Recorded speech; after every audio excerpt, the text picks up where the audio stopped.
হরে কৃষ্ণ দণ্ডবোধ। অজ্ঞানং তিমিরন্ধস্য জ্ঞানাঞ্জনশলাকয়া চক্ষুরুন্মিলিतं येन তস্मै শ্রী গুরবে নমঃ। মুখং করোতি বাচালং পঙ্গু লঙ্ঘায়তে গিরিযৎকৃপাতমহং বন্দে শ্রীগুরু দীনতারিণে।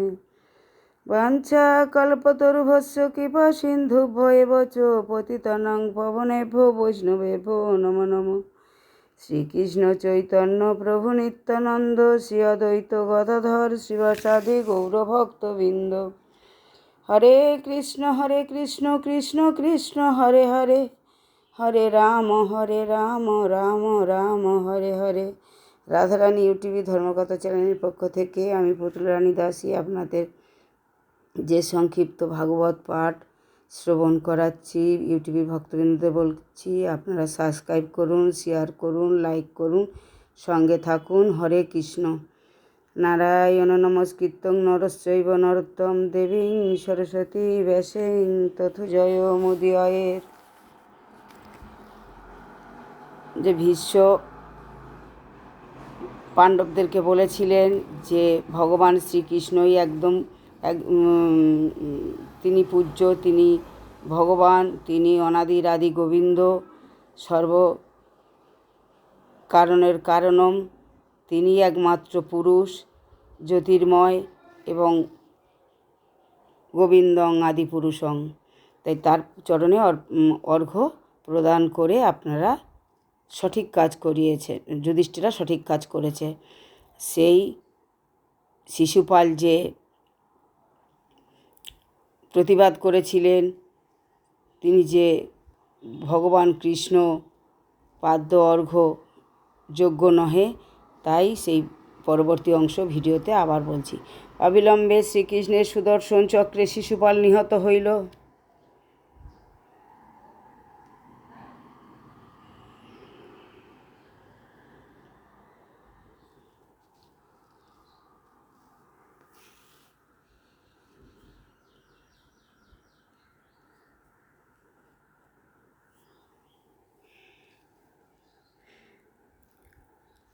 তাই মহাবিক্রম মন্দবুদ্ধি শিশুপাল ক্রমশ উত্তেজিত হইয়া সভা মধ্যেই একটা অনর্থ ঘটাইবার জন্য অনুগত রাজন্যবর্গ সহ মন্ত্রণা করিতে লাগিল।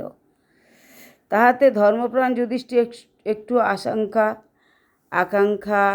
আশঙ্কা প্রকাশ করিতে ভীষ্মদেব আবার কহিলেন, বৎস, ভীত হইতেছ কেন? যাহার তেজে মত্ত হইয়া শিশুপাল এত আস্ফালন করিতেছে, তিনিই অচিরে তাহার তেজ হরণ করিবেন। এইরূপ দুর্বুদ্ধি জীবের আসন্ন মৃত্যুই সূচনা করে। পরমেশ্বর শ্রীহরি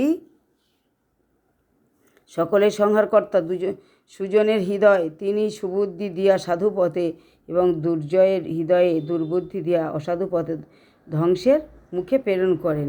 কোনো ভয় নাই। কুকুরের আস্ফালন যতক্ষণ না সিংহ জাগরিত হন।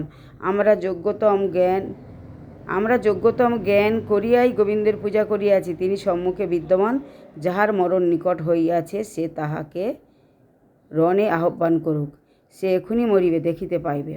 অবিলম্বে শ্রীকৃষ্ণের সুদর্শন চক্রে শিশুপাল নিহত হইল।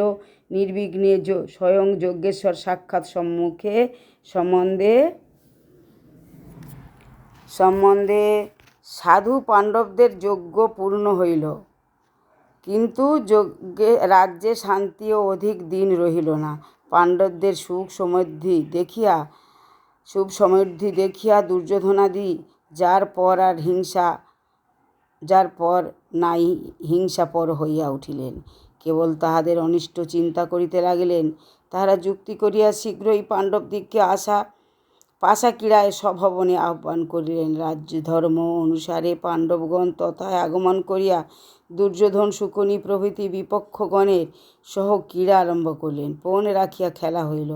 নানাবিধ কপটতা অবলম্বে দুরভিসন্ধি পরিচালিত বিপক্ষেরা পাণ্ডবদিগের বারংবার পরাজয় করিয়া তাহাদের ধন জন দেহ সমস্ত জিতিয়া লইলেন। সভামধ্যে সাধ্বী দ্রৌপদীকে আনিয়া যৎপরনাস্তি অপমান করিলেন। এক্ষেত্রে ভীষ্মদেব উপস্থিত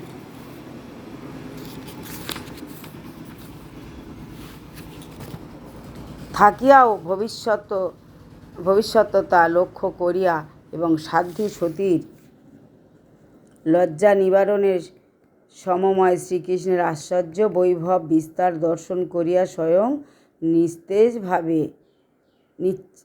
নিশ্চেষ্টাভাবে কৃষ্ণ চিন্তা করিতে লাগিলেন।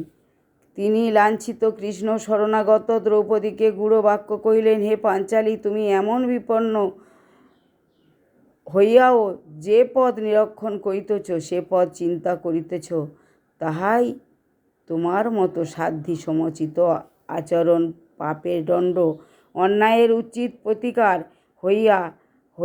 ইহা হইতে সম্ভব কে আর কি করিবে? যে পদ চিন্তা করিতেছ তাহাই তোমার মতো সাধ্বী সমচিত আচরণ, পাপের দণ্ড, অন্যায়ের উচিত প্রতিকার হওয়া, ইহা হইতেই সম্ভব আর কে করিবে? এক্ষেত্রে সাধ্বী দ্রৌপদীর অমিত প্রভা প্রত্যক্ষ করিয়া আপাতত ধৃতরাষ্ট্রের কি মনে হইল? ধর্ম ভয়ে হৃদয়ে সহসা কেমন এক কম্পন আসিল। তিনি তাহাকে সন্তুষ্ট করিবার জন্য কয়েকটি বর দিলেন। তাহাতেই পাণ্ডবেরা পণ মুক্ত এবং দ্রৌপদী সহ রাজলক্ষ্মীকে পুণ্যপ্রাপ্ত হইয়া স্বস্থানে নিরাপদে প্রত্যাবৃত হইলেন। কয়েক দিবস শান্তিতে অতিবাহিত হইল। অল্পদিন পরেই দুর্যোধনাদির অন্তরে ধূমায়মান বিদ্বেষ বহ্নি আবার জ্বলিয়া উঠিল। কূট অভিসন্ধি লইয়া আবার তাহারা ধর্মপ্রাণ পাণ্ডবদিগের দ্রুত ক্রীড়ায় আহ্বান করিলেন। ভীষ্মদেব বিতাড়িত বিদুরাদি মহাত্মারা নিষেধ করিলেন, কেহ তাদের কথায় কর্ণপাত করিলেন না। ক্রীড়ায় আহত হইয়া রাজধর্ম অনুসারে আবার পাণ্ডবেরা হস্তিনাপুরে আগমন করিতে বাধ্য হইলেন। আবার সেই প্রণ রাখিয়া দুটি যুদ্ধ আরম্ভ হইল। এবার পণ বড় ভয়ানক। যুধিষ্ঠির পরাজিত হইলে 12 বৎসর বনবাস, 1 বৎসর অজ্ঞাতবাস করিতে হইবে। কিন্তু হায় দুষ্টুমতি ধৃতরাষ্ট্র পুত্রগণের প্রতারণার এবারে পাণ্ডবরাই পরাজিত হইলেন। সাধু সমাজ হাহাকার উঠিল। দুর্জয়ে পরম আহ্লাদে নৃত্য করিতে লাগিল। দুর্জনেরা পরম আহ্লাদে নৃত্য করিতে লাগিল। দ্বেষ পর দুর্জনাদি মনোবাঞ্ছা পূর্ণ হইল। সত্য পালনের জন্য পাণ্ডবেরা দ্রৌপদী, পুরোহিত ধৌম সহ রাজ্য ত্যাগ করিয়া বন প্রস্থান করিলেন। অপ্রতিহত কাল স্রোত বহিয়া চলিল। দেখিতে দেখিতে 12 বৎসর হইল। 13 বৎসরে পাণ্ডবেরা বিরাট নগরে রাজপুরে আত্মগোপন করিয়া রহিলেন। বৎসর অতীত হইলে দুর্যোধনাদি স্বয়ং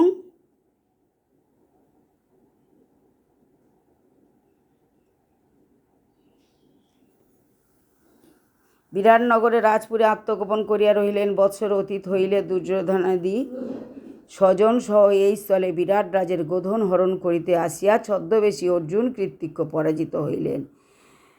শ্রী ভগবানের লীলা প্রত্যক্ষ করিবার জন্য সদ্বিদ ভীষ্মদেব ক্ষেত্রে উপস্থিত ছিলেন। যথাসময়ে পাণ্ডবেরা পুনরায় স্বদেশে প্রত্যাগমন করিলেন। তাহারা অতঃপর সাধুপথে নির্বিবাদে জীবন যাপন করিবার জন্য 5খানি মাত্র গ্রাম ভিক্ষা করিলেন। কিন্তু তাহাতে সর্বগ্রাসী দুর্যোধন মহাদর্পে